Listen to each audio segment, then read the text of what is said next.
আপনি কি কখনো ভৌতিক উড়োজাহাজ সম্পর্কে শুনেছেন? যদি না শুনে থাকেন তাহলে আপনি হয়তো ফ্লাইট 401 এর সাথেও পরিচিত নন। আসলে ঘটনাটি ছিল 29শে ডিসেম্বর 1972 সালের। ইস্টার্ন এয়ারলাইনের ফ্লাইট 401 163 জন যাত্রী এবং 13 জন ক্রিউ মেম্বারকে নিয়ে যাত্রার জন্য প্রস্তুত হয়। ক্রিউ মেম্বাররা যাত্রীদের বসিয়ে তাদেরকে প্লেনের রুল বুঝিয়ে দিয়ে তাদের নিজেদের জায়গায় বসে পড়ে। তারপর অ্যানাউন্সমেন্টও করা হয়, ফ্লাইট টেক অফ করার জন্য প্রস্তুত হতে থাকে। প্লেনের ক্যাপ্টেন ছিলেন 55 বছর বয়সী বব লফট, যার 30,000 ঘন্টা ফ্লাইট আওয়ার্সের অভিজ্ঞতা ছিল।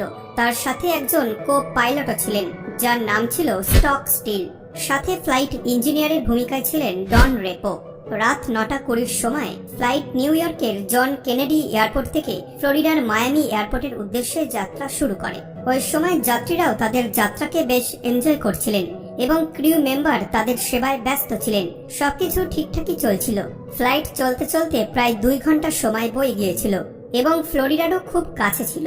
এয়ারপোর্ট থেকে কিছু দূর আগে থেকেই প্লেনের ক্যাপ্টেন ল্যান্ডিং এর জন্য প্রস্তুত হতে থাকেন। ফ্লাইটে ল্যান্ডিং এর জন্য অ্যানাউন্সমেন্টও করা হয়, কিন্তু কে জানতো এই অ্যানাউন্সমেন্ট আর কখনো সত্যি হবে না।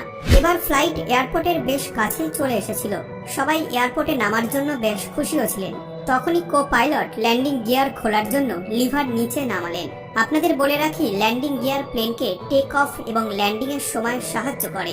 ল্যান্ডিং গিয়ার ওপেন হওয়ার সাথে সাথেই ককপিটের ডিসপ্লেতে এক গ্রিন ইন্ডিকেটর জ্বলে ওঠে। কিন্তু ওই সময় প্লেনের কো পাইলট লিভারকে নিচের দিকে পুষ্ট করেন, কিন্তু সামনে যা দেখলেন তা ভয়াবহ ছিল।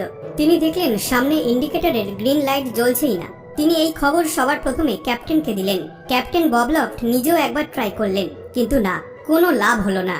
এই ইন্ডিকেটর না জ্বলার অর্থ হলো ল্যান্ডিং গিয়ার এখনো খোলেনি। বব লফট এরপর সময় নষ্ট না করে এই খবর এয়ারপোর্টের কন্ট্রোল ইউনিটকে দিলেন। উড়োজাহাজ ততক্ষণে নিচে নামতে শুরু করেছিল। এই কারণে তাকে কিছু মিনিটের মধ্যেও ল্যান্ড করতে হতো।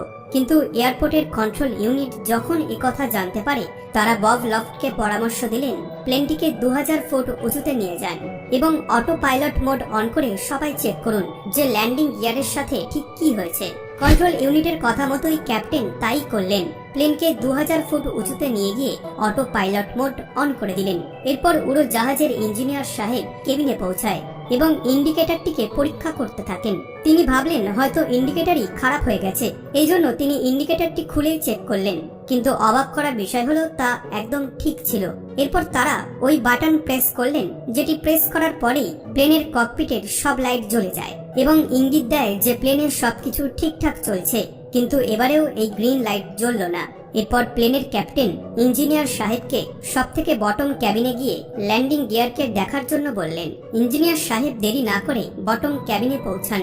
এদিকে 10 মিনিট সময় বয়ে যায়। প্লেন অটোপাইলট মোডে ছিল, কিন্তু ধীরে ধীরে তা নিচের দিকে নামতে শুরু করেছিল, যেটি তখনও কেউ অনুভব করতেই পারেনি। ওইদিকে ইঞ্জিনিয়ার যা দেখেছিল তা দেখে তার চোখ কপালে উঠেছিল। তিনি দেখলেন পেছনের ল্যান্ডিং গিয়ার তো খুলে গেছে, কিন্তু সামনের ল্যান্ডিং গিয়ার খুলছে না। এদিকে প্লেন তখন আরো নিচের দিকে নামতে শুরু করে, যাতে করে ক্যাপ্টেনও ঠিকমতো কন্ট্রোল করতে পারছিলেন না। যাত্রীরাও এবার বুঝতে পারছিলেন যে প্লেনে কোনো সমস্যা হয়েছে। ক্রিউ মেম্বাররা তাদেরকে শান্ত করতে লাগলেন। প্লেন প্রায় 1000 ফুট উঁচুতে ছিল মাত্র। তিনি ভাবলেন এটি আরো নিচে গেলে ধাক্কা খেয়ে যাবে। এই কারণে তিনি প্লেনকে 180 ডিগ্রি রোটেট করার চেষ্টা করতে থাকেন, কিন্তু এই চেষ্টা সম্পূর্ণভাবে ব্যর্থ হয় এবং প্লেন দ্রুত বেগে মাটির সাথে ধাক্কা খেয়ে ক্র্যাশ করে যায়। ক্র্যাশের ইন্টেন্সিটি এতটাই বেশি ছিল যে যখন প্লেনটি ভূমির সাথে ধাক্কা খেলো তখন তার গতিবেগ ছিল 350 কিলোমিটার পার ঘন্টা, যার কারণে উড়োজাহাজের টুকরো টুকরো হয়ে যায়। এই অ্যাক্সিডেন্টে মোট 101 জন যাত্রী মারা যান এবং 75 জন লোককে বাঁচানো সম্ভব হয়েছিল। এখন আপনি ভাবছেন যে এখানে ভূতের কথা তো বলাই হলো না। আপনাদের বলে রাখি, এই ঘটনাটি এখানেই শেষ নয়, বরং এক প্রকার ভাবে এখান থেকেই মেইন স্টোরি শুরু। আসলে এই ফ্লাইটের সাথে এমন দুর্ঘটনা হওয়ার পর আরো একটি eastern airline flight TriStar 318 New York থেকে মায়ামির উদ্দেশ্যে রওনা দেয়। যাত্রার সময় ফ্লাইটের এয়ার হোস্টেস মেরি যাত্রীদের যাবতীয় নিয়ম বুঝিয়ে ফুড স্টোরের কাছে যায়, কিন্তু সে ওভেন থেকে খাবার বের করার জন্য যখনই হাত ভেতরে দিল তখন তার সামনে ছিল এক ভুতুড়ে চেহারা, যার চোখ নড়ছিল। এই দেখে মেরি চিৎকার করার চেষ্টা করে, কিন্তু তার মুখ দিয়ে কোনো আওয়াজই বের হয় না।